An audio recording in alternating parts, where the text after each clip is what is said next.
ومن أحسن قولا ممن دعا إلى الله وعمل صالحا وقال إنني من المسلمين. السلام عليكم ورحمة الله وبركاته. بسم الله الرحمن الرحيم. الحمد لله والصلاة والسلام على رسول الله وعلى آله وصحبه أجمعين وبعد.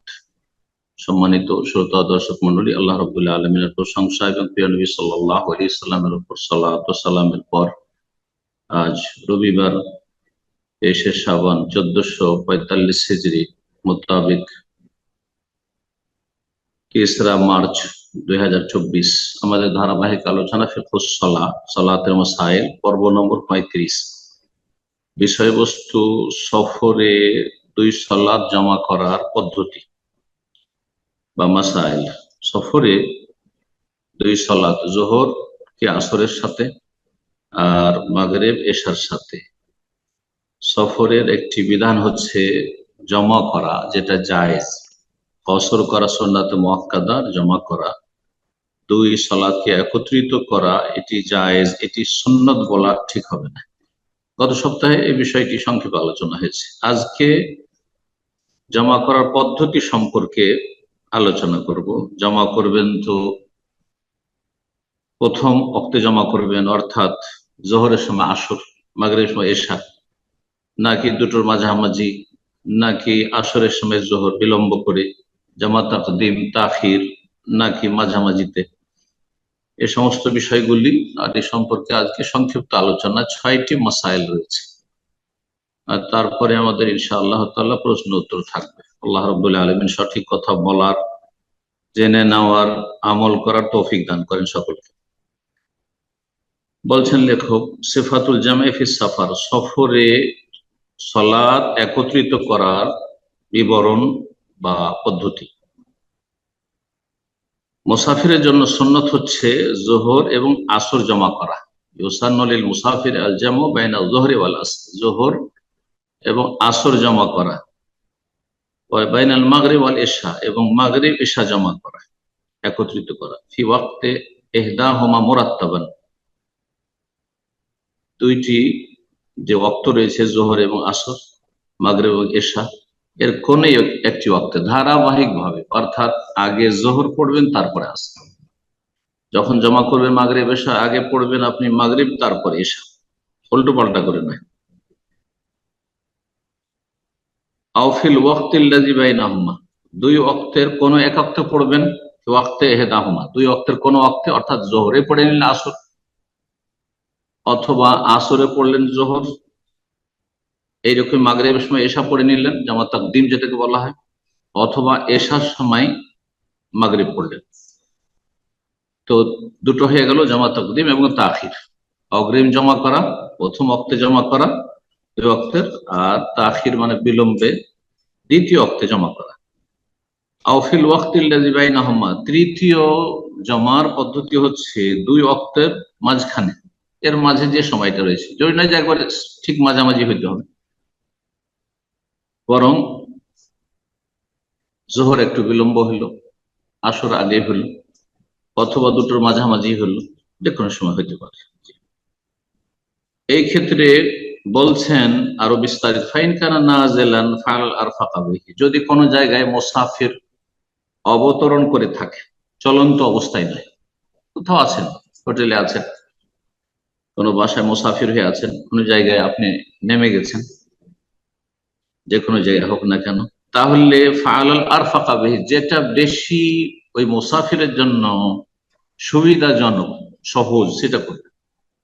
কারণ আল্লাহর দিন হচ্ছে সহজ, ইন্নাদ দীনা ইউসরুন, নবী সাল্লাল্লাহু আলাইহি ওয়াসাল্লাম বলেছেন। সুতরাং যেটা তার জন্য সুবিধাজনক হয়, জোহরের সময় তার আসর পড়ে নেওয়া ভালো, তার জন্য আরামদায়ক, নাকি আসরের সময় জোহর পড়া তার জন্য ভালো, যেহেতু সে সেখানে অবস্থান করছে। এইরকম মাগরিবের সময় এশা পড়ে নেওয়া ভালো হবে, নাকি এশার সময় বিলম্ব করে মাগরিব পড়া ভালো?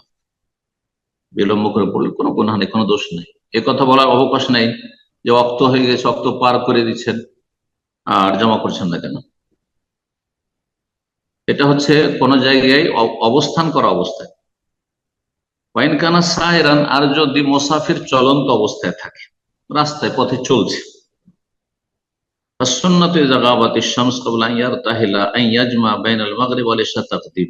এই ক্ষেত্রে সুন্নত হচ্ছে যে যদি আপনি প্রস্থান করেছেন কোন জায়গা থেকে, তার আগে অক্ত শুরু হয়ে গেছে, অক্ত শুরু হয়ে গিয়ে থাকলে জামা তাকদিম করে না, অগ্রিম পড়ে না, যেহেতু সময় শুরু হয়ে গেছে। আর যদি দেখা যায় এখন অক্ত শুরু হয়নি, তাহলে আপনি জামা তাখির করেন, বিলম্ব করেন। বলছেন এই ক্ষেত্রে সুন্নত হচ্ছে চলন্ত অবস্থায় থাকে, ইজা গাবাতিশ শামস, সূর্য যদি ডুবে যায়, কাবলা ইয়ার তাহেল, কোন জায়গা থেকে প্রস্থান করার আগে, কোন জায়গায় অবস্থান করে আছেন আর সেখান থেকে আপনি প্রস্থান করবেন, রওয়ানা দেবেন, তার আগেই সূর্য ডুবে গেছে, তো টাইম হয়ে গেছে, আপনি থেমে আছেন কোন জায়গায় আর সময় হয়ে গেছে, তাহলে এই ক্ষেত্রে উত্তম সুন্নত হচ্ছে আইয়াজমা বাইনাল মাগরিব ওয়াল ইশা তাকদিমান, মাগরিব এশা অগ্রিম জমা করেন, মাগরিবের সময় এশা পড়ে নেন, যেহেতু সালাত পড়ার জন্য থামতে হয়তো থেমেই তো আছেন আর এখনই তো রওনা দেবেন, তাহলে অগ্রিম জমা করেন। এটি সুন্নাত, এটাও ওয়াজিব নাই, কিন্তু ভালো এটি। ওয়াইনের তাহলে কাবলা আন তাগিবা শামস, কিন্তু সূর্য ডুবার আগেই যদি প্রস্থান করে, সূর্য ডুবতে 10 মিনিট আধা ঘন্টা বাকি আছে, তখনই রওনা দিয়ে দিল, তাহলে এখনো সময় হয়নি মাগরিবের, কারণ আধা ঘন্টা পরে আবার মাগরিবের জন্য থামবে আর এশা জমা করবে মাগরিবের সাথে, না, আখার আল মাগরিব আল এশা, তাহলে মাগরিবকে বিলম্ব করে দিক এশা পর্যন্ত। ওয়াজামা বাইনাহুমা তাখিরান, আর দুটো অক্ত জমা করুক তাখিরান, বিলম্ব করে, যেটা সুবিধাজনক। কারণ আপনি কিছুক্ষণ আগে যখন আপনি শুরু করেন সফর বা ভ্রমণ শুরু করছেন, কোন জায়গাতে প্রস্থান করছেন, তখন সময় হয়নি, চলতে লাগলে কিছুক্ষণের মধ্যে আবার থামাথামি কষ্টকর, যার ফলে আপনি চলতে থাকেন, যদিও মাগরিবের সময় হয়ে গেছে, যদিও জোহরের সময় হয়ে গেছে, জোহরের আধা ঘন্টা আগে আপনি রওনা দিয়েছেন, জোহরের সময় হয়ে গেছে, এক্ষুনি বারবার থামা না, 2 ঘন্টা চলেনি, 2-3 ঘন্টা, তারপর আসরের সময় পড়বো, এটা সুবিধাজনক, এই জন্য বলছেন তিনি। বলছেন এইরকম যদি সূর্য দুপুরের ক্ষেত্রে, জোহরের ক্ষেত্রে মাথার ওপর থেকে গড়ে যায় বাহনে চাপার আগে, কোন জায়গায় অবস্থান করছিল, বাহনে চাপার আগে, রওনা দেওয়ার আগেই সূর্য মাথার ওপর থেকে গড়ে গেছে, মানে জোহরের সময় হয়ে গেছে, তাহলে এখানে অগ্রিম জমা করে নেন, যেহেতু থেমেই আছেন, জোহর আসর জামা তাকদিম করেন, জামা বাইনাল যোহরি ওয়াল আসরি তাকদিম, জোহর আসর তাকদিম করে নেন, মানে জোহরের সময় আসর পড়েন। আর আসরের এমন যদি হয়, কখন তাখির করবেন, জোহরের সময় হওয়ার কিছুক্ষণ আগেই রওনা দিয়ে দিলেন, ওয়াইন রাকিবা ক্বাবলা আন তাজুলা শামস, সূর্য মাথার ওপর থেকে গড়ার আগেই যদি রওনা দিয়ে থাকে মুসাফির মানুষ, আখারা জোহরা, তাহলে কিছুক্ষণের মধ্যে না থেমে বারবার থামা কষ্টকর, সুতরাং জোহরকে বিলম্ব করবে আসর পর্যন্ত, ওয়াজামা বাইনাহুমা তাখিরান, আর বিলম্বে জমা করবে। এক কথায় যেটা একজন মুসাফিরের জন্য সুবিধাজনক, হালকা, সেটাই করা ভালো। দুটি হাদিস এই মর্মে নিয়ে এসেছেন লেখক, সহিহ বুখারীর প্রথম হাদিস আর দ্বিতীয় সহিহ বুখারী মুসলিমের, মুত্তাফাক আলাইহ। ইবনে আব্বাস রাদিয়াল্লাহু তাআলা আনহু হতে বর্ণিত, তিনি বলেছেন কানা রাসূলুল্লাহ ইয়াজমা বাইনা সালাতাই যুহরি ওয়াল আসর, রাসূলুল্লাহ সাল্লাল্লাহু আলাইহি ওয়াসাল্লাম যোহর আসর জমা করতেন, ইযা কানা আলা যাহরিস সাইর, যখন চলন্ত অবস্থায় থাকতেন, এটাই সাধারণত করতেন, চলমান অবস্থায় রয়েছেন তাহলে যোহর আসর জমা করতেন, ওয়াজমা বাইনাল মাগরিব ওয়াল ইশা, মাগরিব ইশা জমা করে নিতেন।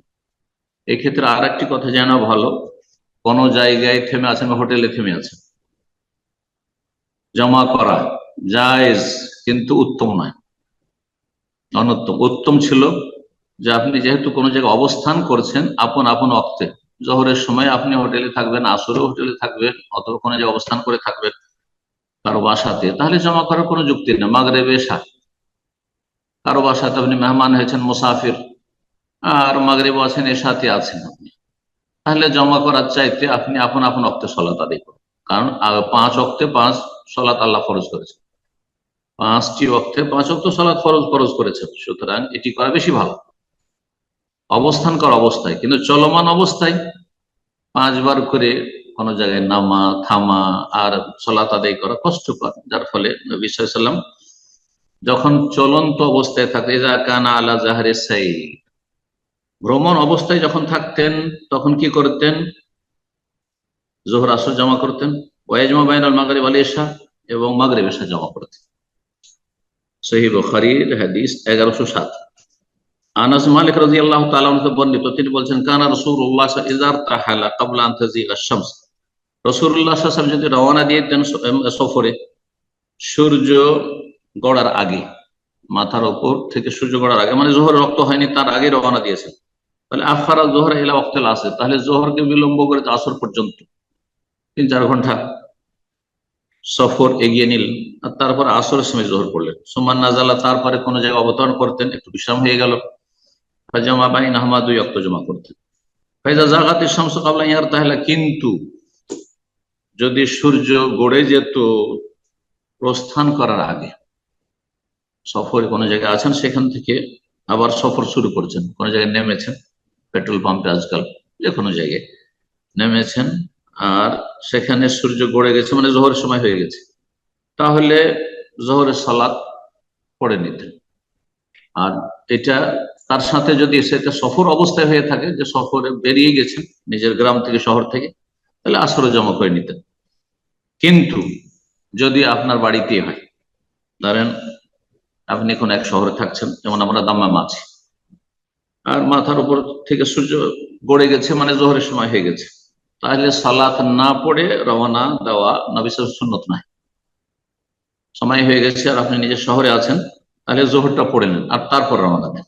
আর সময় হওয়ার আগে যদি বেরিয়ে যান তো অসুবিধা, শহরের বাইরে গিয়ে, আপনার গ্রামের বাইরে গিয়ে যে কোনো জায়গায়, তখন আপনি মুসাফিরের হুকুমে, সফরের দূরত্ব হলে আপনি তখন সেই বিধানটা আমল করেন। বুখারী মুসলিমের হাদিস এটি, সহিহ বুখারী 1112, সহিহ মুসলিম 704।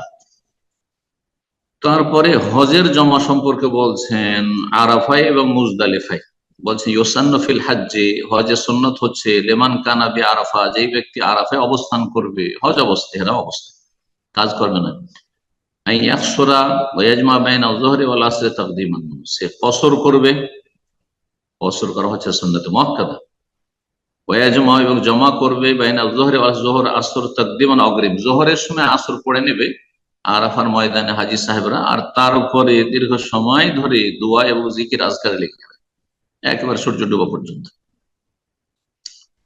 এখানে জমা তাকদিম সুন্নাত, জোহরে আসর পড়ে নাও সুন্নাত। এটি হচ্ছে সমস্ত মাযহাবের উলামায়ে কেরামদের মত, একমাত্র হানাফি মাযহাব ছাড়া শাফি, মালিক, আহমদ, আহলুল হাদিস, মুহাদ্দিসিন সবাই বলছেন আরাফায় জমা করতে হবে আর কসর করতে হবে। কিন্তু হানাফি ফতোয়া হচ্ছে যে আরাফায় যদি মক্কাবাসী হয় অথবা দূরের হাজিরা, কিন্তু তাদের 15 দিন হয়ে গেছে, তাদের মাযহাবে যেহেতু 15 দিন হইলে মুকিম হয়, যদিও 15 দিনের হাদিস যায়ীফ, আর 4 দিনের যে মাসলাটি সেটি বেশি শক্তিশালী এবং সতর্কতা মূলক ফতোয়া। সর্বর্ধে এক জায়গায় যখন আপনার আগে থেকে নিয়ত হয়েছে 4 দিনের বেশি থাকবো, 5 দিন থাকবো, তাহলে আপনি মুকিম। হানাফি মাযহাবে 15 দিন পর্যন্ত আপনি মুকিম না, মুসাফির। আর 15 দিনের বেশি যদি নিয়ত হয় বা 15 দিন হয়ে যায়, তাহলে তাদের কাছে তখন মুসাফির।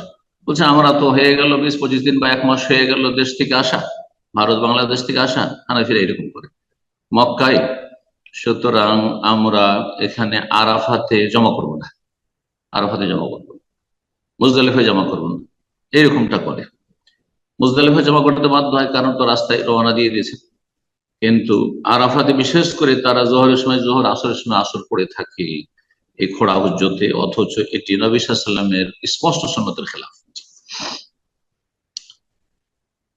কফি মুজদালিফা, আর মুজদালিফায় জমা করবে আর কসর করবে, ইয়াকসুরু ওয়া ইয়াজমা বাইনাল মাগরিব ওয়াল ইশা, জমা এবং কসর করবে মাগরিব ইশা 2 ওয়াক্ত তাখিরান, বিলম্ব করে, মানে এশার সময় মাগরিব পড়বে।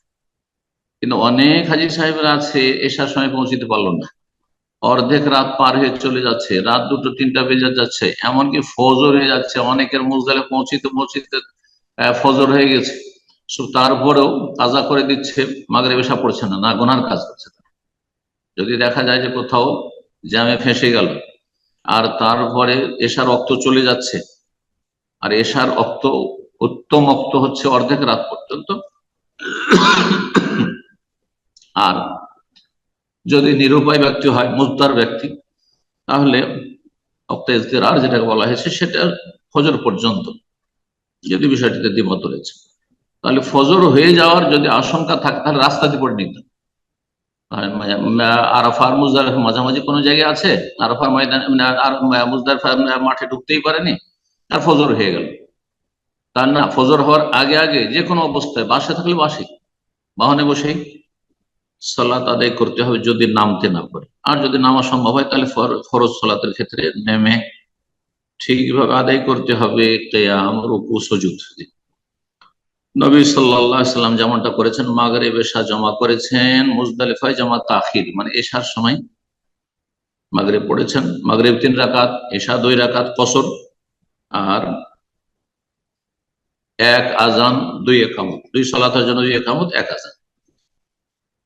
তারপরে মুসাফিরদের জামাত সম্পর্কে বলছেন, মুসাফির একদল আছেন, একাধিক মানুষ আছেন, তাহলে তারা জামাত করে পড়বে যথাসম্ভব। বলছে ইয়াজিবু আলাল মুসাফিরিন, মুসাফিরদের জন্য আবশ্যক হচ্ছে আইয়ুসাল্লু জামাতান, জামাত সহকারে সালাত আদায় করবে, ইনতায়াসারা, যদি সম্ভব হয়, সহসাধ্য। তাহলে জামাত মুসাফিরদের জন্য ওয়াজিব সঠিক মতে। কেউ কেউ বলছেন না মুসাফিরদের জুমা জামাত নাই, না, জুমা হচ্ছে সামনে, আর আপনি হোটেলের সামনে মসজিদের আজান শুনতে পাচ্ছেন, আর জুমা হচ্ছে, জামাত হচ্ছে, আর আপনি বলবেন জামাত ওয়াজিব নাই, না, জামাতে যান, আপনি জামাত পড়ে।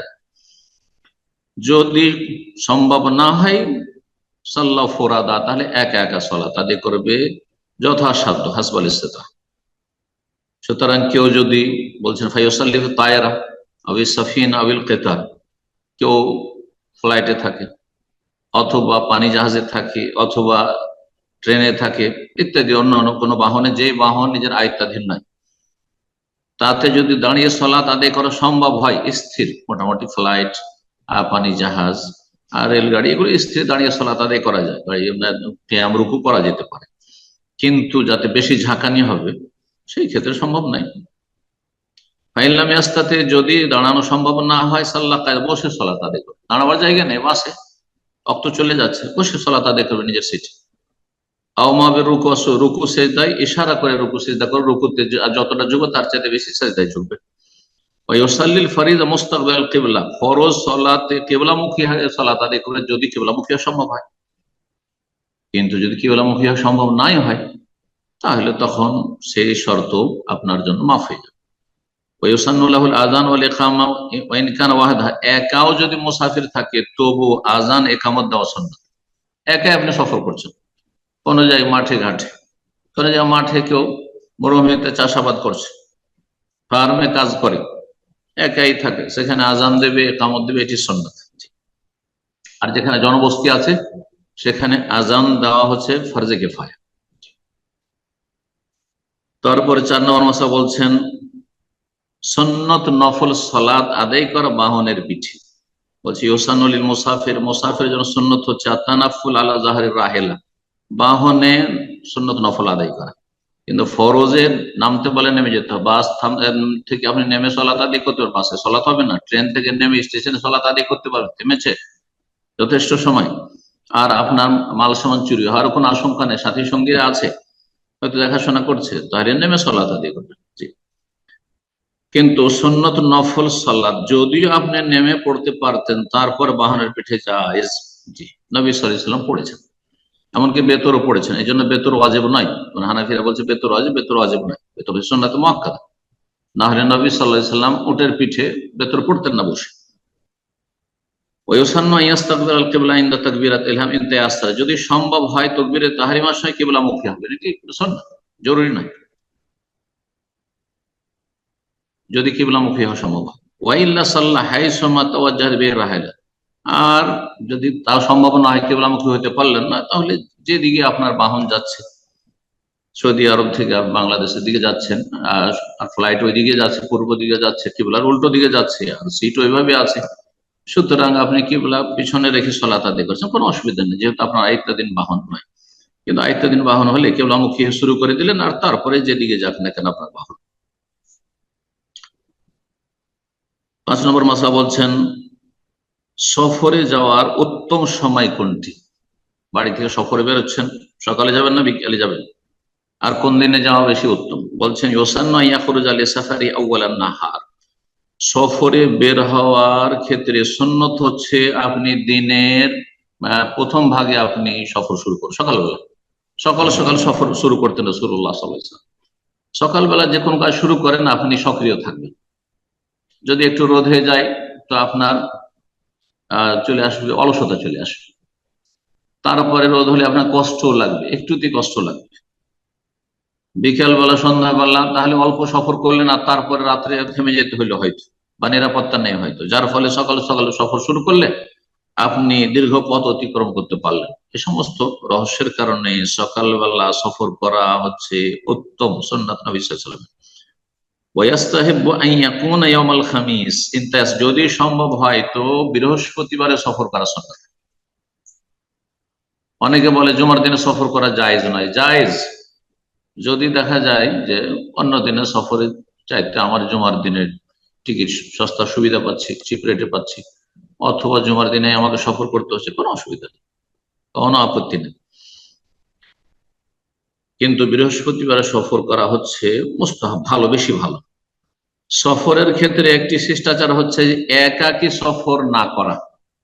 নবী সাল্লাল্লাহু আলাইহি ওয়াসাল্লাম নিষেধ করেছেন, মানুষ যদি জানতো যে একা সফরে বা একা রাতে ভ্রমণে কি ক্ষতি রয়েছে, তাহলে কখনো, বিশেষ করে রাতের সফর, রাতের ভ্রমণ একা করতাম। এক শহর থেকে আরেক শহর, এক এলাকা থেকে আরেক এলাকা, যে কোনো সময় দুর্ঘটনা ঘটতে পারে, একা আছেন, কেউ খবর দেওয়ারও হইল না হয়তো। ওয়াল্লা ইউসাফির ওয়াহদাহু, একা একা সফর করবেন না, নিষেধ করেছে রাসূলুল্লাহ সাল্লাল্লাহু আলাইহি ওয়াসাল্লাম। যদিও বিষয়টি হারাম নয়, কিন্তু অপছন্দনীয় অবশ্য। ফাইন কানু সালাসা, আর যদি 3 জন হন সফরে, ফা আকসার, অথবা তার বেশি, 3 বা ততোধিক হন, আম্মারু আহাদাহুম, তাহলে একজনকে আমির বানিয়ে নেবেন। জি, সফরের আমির, ব্যাস, বাড়ি আসলে ইমারত শেষ, স্থায়ী ইমারত নাই, রাষ্ট্রীয় আপনার আমিরের মতো, খলিফার মতো। যতক্ষণ সফরে আছেন একজনের নেতৃত্বে চলবেন, যাতে করে আপোষে দ্বন্দ্ব না হয়। কারণ সবাই যদি মন্ডল হয়ে যান আর মাতব্বরি করেন, সফরে 3 জন আছে 3 দিকে টান দেবেন, হ্যাঁ না, তখন ঝগড়া হয়ে যাবে। একজন বলবে যে না, এই পেট্রোল পাম্পে থামবো, বলছেন না এখানে থামবো না, আর একটু গিয়ে থামবো। একজন বলছেন না এটা খাবো, বলছে না এটা খাবো না, এইটা খাবো, ঝগড়া হয়ে যাবে। পরামর্শ করেন, কিন্তু নেতৃত্ব একজনের, চূড়ান্ত সিদ্ধান্ত আপনার সফরের আমির হবে, তিনি যা বলবেন আপনাদেরকে আনুগত্য করতে হবে। 6 নম্বর সর্বশেষ মাসলা বলছেন হুকমুল জামি ফিল হাদর।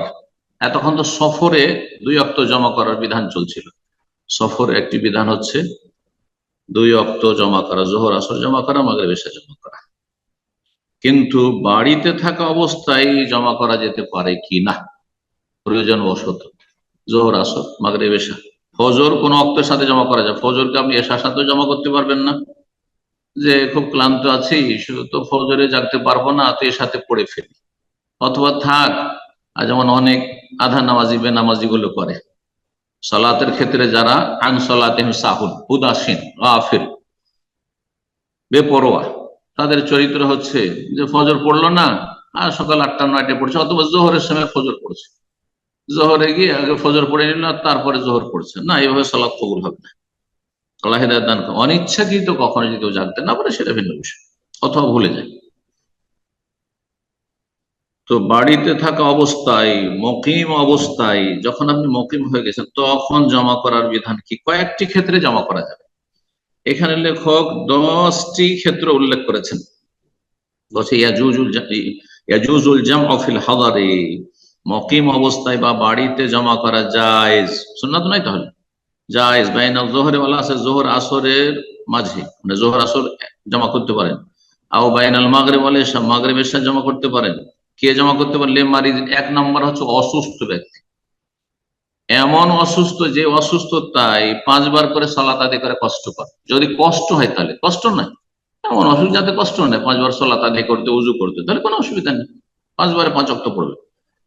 তাহলে যে কোনো অসুস্থ ব্যক্তি নয়, বরং এমন অসুস্থতা যে ইয়ালহাকুহু বিতারকিহি মাশাক্কা, যে এই এমন অসুস্থ ব্যক্তি যে সে যদি জমা না করে, জমা পরিত্যাগ করে মানে জমা না করে, তাহলে কষ্ট হবে। জোহরে একবার উজু করবে, আবার সালাত আদায় করবে, আবার আসরে করবে, একবার মাগরিবে করবে, এশা করবে, ফজর 5 বার, কষ্ট করতে হবে যদি এরকমটা হয়। এক, অসুস্থ ব্যক্তি। দুই হচ্ছে অফিল লাইলাতুল মতিরাতে, বৃষ্টির রাতে, বর্ষাকাল যেমন তখন বৃষ্টি না, বেশি বৃষ্টি, বৃষ্টির সময় কতটা বৃষ্টি হইতে হবে এর মাপকাঠি কি? এতটা বৃষ্টি যাতে মসজিদে যেতে আপনার কাপড় চোপড় ভিজে যাবে, ভিজে যাবে। এই নয় যে একটু ফিটফিট বৃষ্টি হচ্ছে সামান্য আর তাতে জমা করে বসলেন, না, এটা জায়েজ নয়। আবার বর্ষা বৃষ্টি হচ্ছে তারপরও এক শ্রেণীর লোকের না জমা করা চলবে না, এটাও ঠিক নয়। দুটোর মাঝে হচ্ছে সুন্নাহ হক, তা হচ্ছে এমন বৃষ্টি যাতে মসজিদে যাওয়া কষ্টকর, জামাতে উপস্থিত হওয়া কষ্টকর, 5 বারে 5 ওয়াক্ত পড়া কষ্টকর, মসজিদে গেলে ভিজে যাবেন, মসজিদে আসতে ভিজে যাবেন। তো বৃষ্টির রাতে, বর্ষা বৃষ্টির রাতে বিশেষ করে, দিনের বেলা জোহর আসরে বৃষ্টি হচ্ছে, যাওয়া যায় হয়তো, রাস্তা যদি রাস্তায় কাদা পানি না থাকে তাহলে। এই জন্য বিশেষ করে রাতের কথা ফুকাহারা বলেছে। 3 নম্বর ক্ষেত্র হচ্ছে আপনি মকিম অবস্থায় বাড়িতে থাকে জমা করতে পারেন। আবিল বারে, প্রচন্ড শীত, এত ঠান্ডা যে এই ঠান্ডায় একবার মাগরিবে, একবার এশাতে যাবেন, জোহরে যাবেন, আসরে যাবেন, খুব মুশকিল এসব দেশে, পশ্চিমা দেশ, এত ঠান্ডা, বরফ পড়ছে ইত্যাদি। যদি আপনাদের জন্য কষ্ট করা হয় তাহলে জমা করতে পারবেন জোহর, আসর, মাগরিব, এশা। ওয়াহাল, অথবা কাদা, আমাদের দেশের গ্রাম অঞ্চলে এত বেশি কাদা, এঁটেল মাটির যেসব এলাকা রয়েছে, আল্লাহ মুস্তাআন, তো কাদা, পানি রাস্তায় জমে আছে, এটি চতুর্থ ক্ষেত্র, তাহলে জমা করা যাবে জোহর, আসর, মাগরিব, এশা।